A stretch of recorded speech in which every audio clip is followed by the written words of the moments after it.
سلامونه دوستانو، هیله ده چې روغ او ایلوړ او په صحت به منظم یاست.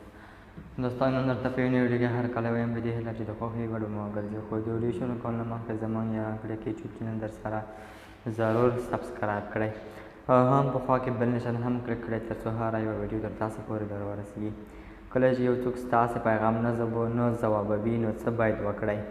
البته د میسج نه ځوابول یو ډول ځواب دی چې تاسې باید پوه شئ، یا هم هغوی به ستاسې میسج وګوري، هم هغوی ځواب به نه لیکي. دغسې خلک به ستاسې په ذهن کې ډول ډول پوښتنې را پیدا کړې وي چې ولې ځواب نه راکوي، څه مسله ده، په څه کار بوخته ده. د دې کار لپاره ځینې حل لري شته چې په ګډه به یې سره تکرار کړو. ډېر مصروف یم. که یو څوک ستاسې میسج ته ځواب نه وایي او کله چې پوښتنه کوي دا ځواب دا وي چې ډېر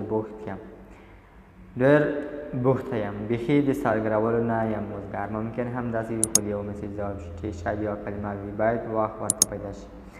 دا د سړي زړه نه مني چې یو کس ته بار بار میسج کوي او په ورځو هم یو تر سلام نشي رالیږلی. که دقیقاً له همداسې حالت سره مخ شوي یاست نو پوه شئ هغوی بوخت نه دي بلکې نه غواړي ستاسې میسج ځواب کړي.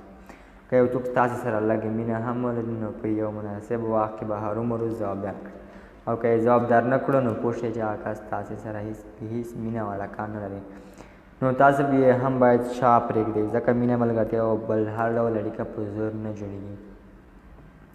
ولې نه غواړي ځواب درکړي؟ که یو څوک چې آنلاین هم وي او ټوله ورځ ورته میسج کوئ هم یا ستاسې میسج ځواب نه درکوي، معلومه خبره ده چې دا کار قصداً کوي او هغوی چې ستاسې سره مینه والا کله خامخا د ورځې په اوږدو کې ځواب درکوي. دوستانو، دغه وه زموږ ویډیو په دې هیله چې د خوښۍ وړ به مو ګرځېدلې. تر بلې ویډیو بیا هم د خدای په امان.